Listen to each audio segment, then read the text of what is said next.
અને અત્યારે હાલ ફાયર વિભાગની ટીમ છે તે આ તમામ લોકોનું રેસ્ક્યુ કર્યા બાદ અત્યારે હાલ જોઈ શકાય છે કે કામગીરી કરી રહી છે. આગ પર કાબૂ મેળવવાનો પૂરતો પ્રયાસ છે તે કરવામાં આવી રહ્યો છે. જે આગ છે ખૂબ જ વિકરાળ કારણે પામી હતી. તમામ ખાક થઈ ગયા છે. આપણી સાથે અધિકારી છે તેમની સાથે પણ વાતચીત કરીશું. સાહેબ, આગનો બનાવ છે, ક્યારે કોલ આવ્યો હતો અને અત્યારે શું પરિસ્થિતિ છે હાલ? મેડમ, અહીંયા છે ને મારું શ્યામલ 4 રસ્તા ઉપર મને કોઈ કોલ આપવામાં નહીં હોય. તેવી મને જાણ થઈ એટલે હું સ્થળ ઉપર અહીંયા આવ્યો છું અને બિલકુલ પરિસ્થિતિ બિલકુલ કાબૂમાં છે. કોઈ જાનહાનિ કે કોઈ થયેલ નથી. જ્યારે આપ અહીંયા આવ્યા ત્યારે કેવા પ્રકારની પરિસ્થિતિ હતી? કેટલા લોકોનું રેસ્ક્યુ કરાયું? હું આવ્યો ત્યારે બિલકુલ નાચભાગ થઈ હતી અને પુષ્કળ આગની જવાળા પૂરા બિલ્ડિંગ સુધી ઉપર તક જઈ રહી હતી. એટલા સુધીમાં ફાયરની ટીમ આવી અને એ આગ બુઝાવવા માટેની કામગીરી કરેલ છે. બિલકુલ, એટલે કે ગજરાત સહિતના જે તમામ જે ફાયરની ગાડીઓ છે, ફાયરના કર્મચારીઓ છે, ફાયરની ટીમ છે તે અત્યારે હાલ ખડે પગે છે. આખી બિલ્ડિંગ છે આવી રહી છે. જે બિલ્ડિંગ છે કયા જગ્યાએ ખાલી કરવામાં આવી શકાય છે કે લોકો છે તે અત્યારે હાલ બિલ્ડિંગની નીચે છે તે પણ મચવા, એટલે કે આખી ફાયરની સાથે પણ વધુ અત્યારે હાલ ગાડીઓ છે તે અત્યારે હાલ અહીંયા તૈનાત છે. લોકો સાથે વાતચીત કરીશું. સાહેબ, આ જે ઘટના આગની લાગી હતી, શું પરિસ્થિતિ? अभी आग कंट्रोल में है और रेस्क्यू ऑपरेशन पूरा हो चुका है. स्मोक फील्ड एरियाज़ हैं, फ्लोर एरिया स्मोक में फील्ड है, उसका वेंटिलेशन का काम चल रहा है. विद इन 30 to 40 मिनट्स आग लगी. कितने लोगों को रेस्क्यू करवा किया और कौन से फ्लोर से आग लगना शुरू हुआ था? क्या शुरू किया, ये प्राथमिक करना बाकी है. बट जो इनगल्फ हुआ, जो ग्राउंड फ्लोर पे जो व्हीकल्स थे, 2 व्हीलर्स, ATM, इलेक्ट्रिकल डक्ट पूरा इनगल्फ हुआ. AC जो यूनिट्स थी बाहर उसको इनगल्फ हुई, जिसके कारण स्मोक फील्ड हुआ हर एक फ्लोर पे. तो जो ऑफिसेस थे, जिम एरिया थे, जहाँ में मोर देन 40% ट्रैप थे, उनको अहमदाबाद फायर टीम ने रेस्क्यू किया. બિલકુલ, એટલે કે 40 થી વધુ લોકોનું રેસ્ક્યુ કરવામાં આવ્યું છે ને હજુ પ્રોસિજર છે. આજે આગની ઘટના સામે આવી હતી. આ કોઈ બિલ્ડિંગના આજે આગ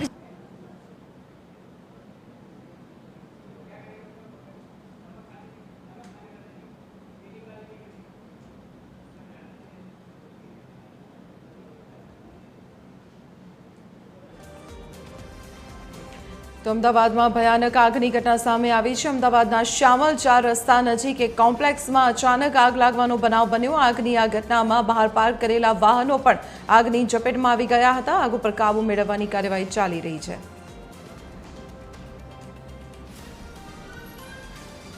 ત્યારે અમારા સંવાદદાતા આયુષી યાજ્ઞિક અત્યારે અમારી સાથે જોડાયેલા છે. આયુષી, અત્યારે ઘટના સ્થળ પર શું સ્થિતિ છે? આગને કંટ્રોલ કરવાની કામગીરી કેટલે પહોંચી છે?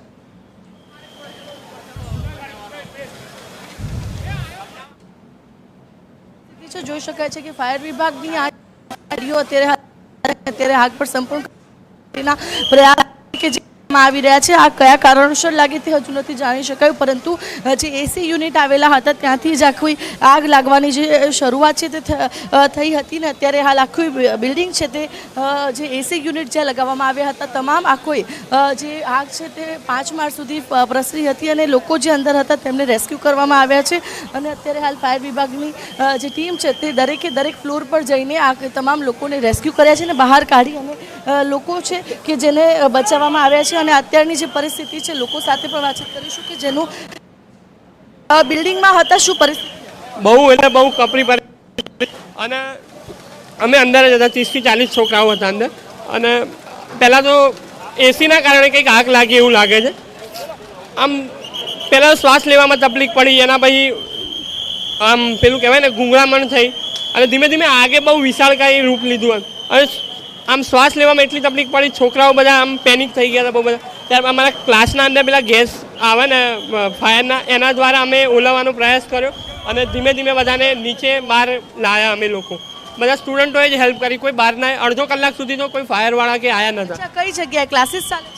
અહીં અમારા પનાસ એકેડમી કરીને ક્લાસીસ છે, એર હોસ્ટેજના ને બધા. ત્યાં અમે છોકરાઓ લગભગ 70 જેટલા છોકરાઓ અંદર હતા. એના બાજુમાં ઓફિસ છે, ત્યાં 100 જણાનો સ્ટાફ હતો.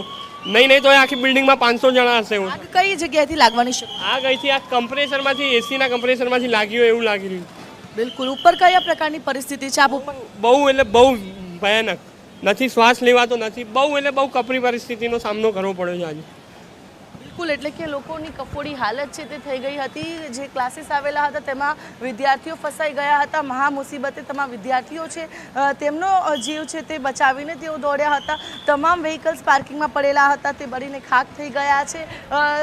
જે 5th ફ્લોર સુધી આગ છે તે પ્રસરી હતી. એસીના કોમ્પ્રેસરમાંથી આગ લાગવાની શરૂઆત થઈ હોય તેવું પ્રાથમિક જે માહિતી છે તે મળી રહી છે. અને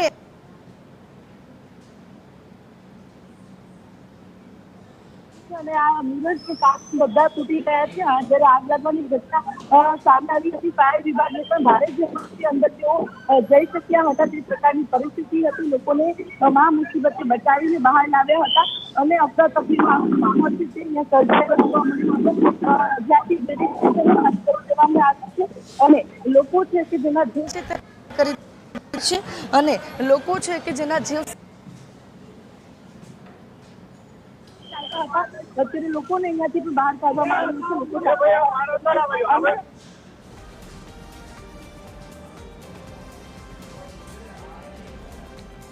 જી ચોક્કસ આયુષી, આપ અમારી સાથે જોડાયેલા રહેજો. અત્યારે આ ઘટના ઉપર ફરી એકવાર નજર કરી લઈએ તો અમદાવાદના શ્યામલ 4 રસ્તા નજીક એક કમર્શિયલ કોમ્પ્લેક્સમાં આગનો આ બનાવ સામે આવ્યો હતો અને આગની આ ઘટનામાં બહાર પાર્ક કરેલા વાહનો આગની ચપેટમાં આવી ગયા. જે પ્રાથમિક દર્શીઓ છે તેમના કહેવા પ્રમાણે એસીના કમ્પ્રેસરમાં આગની શરૂઆત થઈ હતી અને ત્યારબાદ આગ ધીરે ધીરે 5 માળ સુધી ફેલાઈ ગઈ હતી. ફાયર બ્રિગેડની જાણકારી મળતા જ ફાયર બ્રિગેડની ટીમ ઘટના સ્થળે પહોંચી ગઈ. 8થી વધુ ફાયર બ્રિગેડની ગાડીઓ દ્વારા આગ ઉપર કંટ્રોલ મેળવવાની કામગીરી હાથ ધરવામાં આવી અને બિલ્ડિંગમાં રહેલા લોકોને સુરક્ષિત રીતે બહાર કાઢી દેવામાં આવ્યા છે. ફાયર અધિકારીના જણાવ્યા પ્રમાણે 30થી 40 જેટલા લોકોને સુરક્ષિત બહાર કાઢી લેવામાં આવ્યા છે અને તાત્કાલિક યુદ્ધના ધોરણે બચાવ કામગીરી શરૂ કરી દેવામાં આવી અને આગ ઉપર કંટ્રોલ મેળવવાની કામગીરી પણ શરૂ કરી દેવામાં આવી છે. આગ કયા કારણોસર લાગી છે તેનું કોઈ સ્પષ્ટ કારણ હજુ સામે નથી આવ્યું, પરંતુ જે સ્થાનિય લોકો અને પ્રત્યક્ષદર્શીઓ છે તેમનું કહેવું છે કે કમ્પ્રેસરમાં શોર્ટ સર્કિટ થયું અને ત્યારબાદ આગે વિકરાળ સ્વરૂપ ધારણ કર્યું. આગ ધીરે ધીરે 5 માળ સુધી ફેલાઈ ગઈ હતી. ત્યાં બિલ્ડિંગમાં હાજર લોકોની પ્રતિક્રિયા પણ સામે આવી છે. તેમનું કહેવું છે કે અચાનક બિલ્ડિંગમાં ધુમાડાના ગોટે ગોટા ફેલાઈ ગયા હતા અને મહા મુસીબતે ફાયર બ્રિગેડની ટીમના સહારે તેઓ પોતાનો જીવ બચાવીને બિલ્ડિંગમાંથી બહાર આવી શક્યા છે. જોકે કેટલાક જે સ્થાનિય લોકો હતા તેમનો ફાયર બ્રિગેડને લઈને પોતાનો રોષ પણ વ્યક્ત કર્યો કે અડધો કલાક લાગી ગયો ફાયર બ્રિગેડને આવતા અને ત્યાં સુધીમાં આગ 5 માળ સુધી ફેલાઈ ગઈ. અત્યારે મહદઅંશે આગ ઉપર કાબુ મેળવી લેવામાં આવ્યો છે. દરેક ફ્લોર પર ફાયર બ્રિગેડની ટીમ પહોંચી ગઈ છે. હજુ પણ કોઈ ફસાયેલી વ્યક્તિ હોય તો તેને બહાર કાઢવામાં આવી રહી છે અને કુલિંગની પ્રોસેસ અત્યારે ચાલી રહી હોવાની જાણકારી સામે આવી રહી છે. પરંતુ જે બિલ્ડિંગની બહાર પાર્ક કરેલા જે વાહનો હતા તેઓ બળીને ખાક થઈ ગયા છે. જે તસવીરો અમે આપને ઘટના સ્થળની બતાવી રહ્યા છીએ કે જ્યાં એક કમર્શિયલ કોમ્પ્લેક્સમાં અચાનક આજે આગનો બનાવ સામે આવ્યો. આગ લાગતાની સાથે જ ત્યાં અફડાતફડી મચી ગઈ, ભાગદોડ મચી ગઈ. ફાયર બ્રિગેડની ટીમને પણ જાણકારી મળતા ટીમ પહોંચી ગઈ હતી અને આગ ઉપર કંટ્રોલ પણ મેળવવાની પ્રક્રિયા પૂરજોશમાં શરૂ કરી દેવામાં આવી હતી. ત્યાં એ જ સમયે બિલ્ડિંગમાં સોમવારનો દિવસ છે. બિલ્ડિંગમાં કામ કરતા લોકો અને ત્યાં પહોંચેલા હતા અને એવા અનેક લોકો ત્યાં ફસાયેલા હતા. ફાયરની ટીમના અધિકારીના જણાવ્યા પ્રમાણે 30થી 40 જેટલા લોકોને રેસ્ક્યુ કરીને સુરક્ષિત રીતે બહાર કાઢી લેવામાં આવ્યા છે. કોઈપણ પ્રકારની જાનહાનિના સમાચાર પણ અહીં સામે નથી આવ્યા. TV13 પર એક્સક્લુઝિવ તસવીરો અમે આપને આ ઘટનાની બતાવી રહ્યા છીએ કે જ્યાં એક કોમ્પ્લેક્સમાં આગ લાગતા અફડાતફડી મચી ગઈ. 5 માળ સુધી આગના ગોટે ગોટા ફેલાઈ ગયા હતા અને બહાર પાર્ક કરેલા વાહનો પણ આગની ઝપેટમાં આવી ગયા હતા. વધુ કોઈ નુકસાન થાય તે પહેલા ફાયર બ્રિગેડની ટીમ ત્યાં પહોંચી ગઈ અને આગ ઉપર કંટ્રોલ મેળવવાની જહેમત શરૂ કરી દેવામાં આવી. મોટાભાગની આગ ઉપર કાબુ મેળવી પણ લેવામાં આવ્યો છે.